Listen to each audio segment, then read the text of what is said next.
শুভ দুপুর বন্ধুরা। আজকে 1 মাস থাকলাম মেয়ের বাড়ি।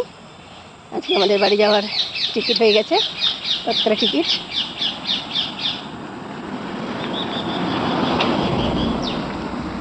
তো আমরা আজকে বাড়ি যাব। এখন দুপুরবেলা আমরা একটু যাব ক্যান্টিনে। ক্যান্টিন দেখার আমার বহুদিনের ইচ্ছা,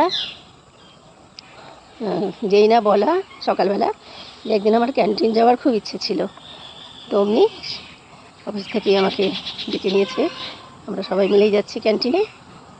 তোমরা সব থাকো সাথে, দেখো। দেখো, আমি এই যে আমার সোনামা আর আমার হাজব্যান্ড, আমরা তিনজনে যাচ্ছি এখন ক্যান্টিনে বেড়াতে। দেখে আসি কেমন হয়। সব সার্ভিসে তো আর ক্যান্টিন হয় না, কিছু কিছু সার্ভিসে ক্যান্টিন হয়। তো শুনে আসি আমাদের বাড়িতে অনেকেই কেন্দ্র সরকারি চাকরি করে, তাদের ক্যান্টিন আছে।